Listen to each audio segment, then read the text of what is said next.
नानकटाई म्हटली की आपण हमखास अगदी मार्केटमधून, बाजारातून किंवा अगदी बेकरीतून सुद्धा आणतो। पण जर का अशीच नानकटाई अगदी चविष्ट, खुसखुशीत आणि बाजारात मिळते तशी जर घरी बनवली तर मग काय विचारायलाच नको। मग अशीच मार्केट स्टाईल नानकटाईची रेसिपी आज मी तुमच्याबरोबर शेअर करणार आहे। करायला खूप सोपी आहे, घरगुती सामानापासून झटपट बनणारी अशी ही रेसिपी आहे। तर चला वेळ न घालवता आपण रेसिपीला सुरुवात करूया। आता इथे नानकटाईसाठी मी कपाचं मेजरमेंट घेतलं आहे। तुम्हाला पाहिजे तर तुम्ही घरगुती वाटीचं सुद्धा प्रमाण घेऊ शकता।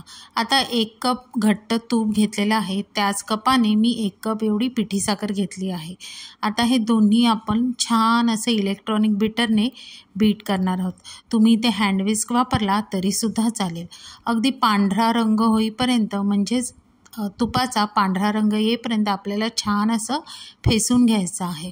आता त्यामध्येच मी ज्या कपाने तूप आणि पिठी साखर घेतलेलं त्याच कपाने 2 कप एवढा मी मैदा घेतलेला आहे। मैदा असा छानसा चाळून घ्यायचा, म्हणजे त्यामध्ये काही कचरा असेल तर तो त्यामध्ये मिक्स होणार नाही। आता मैदा चाळून झाल्यावर त्यामध्येच मी बेकिंग पावडर घेतलेली आहे। आता इथे मी ½ टीस्पून एवढं बेकिंग पावडर घातलेली आहे। आता साधा चमचा बघितला तर पोह्या खायचा चमचा असतो, त्याने तुम्ही अर्धा चमचा बेकिंग पावडर आणि अर्धा चमचा वेलची पावडर घालायची आहे। आता चिमूटभर मी मीठ घातलेलं आहे आणि आवडीनुसार ड्रायफ्रूट्स हे टोटली ऑप्शनल आहेत। आता हे छान असं अगदी हलक्या हाताने आपल्याला मिक्स करून घ्यायचं आहे। जास्त जोर लावायचा नाही आहे किंवा अगदी पीठ मळतो तसं सुद्धा मळायचं नाही आहे। सगळं असं छान एकत्र करायचं आहे। आता तुम्ही बघू शकता हे छान असं आपण मिक्स केलेलं आहे आणि ह्या पिठाची कन्सिस्टन्सी आहे ती व्हिडिओत दाखवल्याप्रमाणेच असली पाहिजे। आता ह्यासाठी तुम्हाला ना एक्स्ट्रा पाणी लागणार आहे, नाही दूध लागणार आहे। आता ज्यामध्ये मी बेक करणार आहे तो बेकिंग ट्रे मी बटर पेपरने रेडी करून घेतला आहे।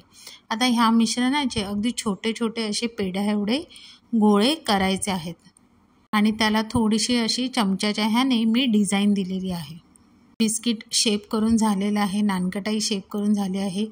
ते आता अशा प्रकारे मी सगळ्या नानकटाई बनवून घेतले आहे। आता वरती मी आवडीनुसार ड्रायफ्रूट्स लावलेले आहेत। आता हा जो ट्रे आहे तो आपण फ्रीजमध्ये 10 मिनिटांसाठी सेट करत ठेवणार आहोत आणि त्या 10 मिनिटात आपण आपला ओटी जे आहे तो प्रीहीट करून घेणार आहोत। 180 डिग्रीवर आपण हे नानकटाई जे आहे ते छान असे 15 मिनिटांसाठी बेक करून घेतलेले आहेत। फक्त नानकटाई ही बेक झाल्यावर आपण त्याला हात लावायचा नाही आहे, कारण ती नानकटाई अगदी नाजूक असते। ती पूर्णतः थंड झाल्यावरच आपण ती हाताळायची आहे। आता अशी ही रूम टेम्परेचरवरच आपल्याला पूर्णपणे थंड करून घ्यायची आहे। आता थंड करून झाली आहे, छान अशी नानकटाई सेट झालेली आहे। आता तुम्ही इथे बघू शकता दोन्ही बाजूने अगदी छान खरपूस अशी भाजलेली आहे। आता तुम्हाला मी इथे एक बिस्किट तोडून दाखवते। छान अशी बघा खुसखुशीत झाली आहे की नाही, नाही जास्त कडक आहेत नाही नरम आहेत। अगदी मार्केट स्टाईल आपली ही नानकटाई घरच्या घरी झटपट तयार करून झालेली आहे।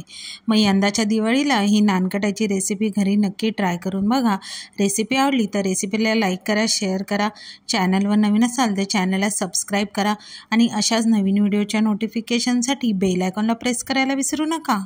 तोपर्यंत मस्त राहा आणि दिवाळीच्या तुम्हा सगळ्यांना खूप शुभेच्छा। हॅपी दिवाळी।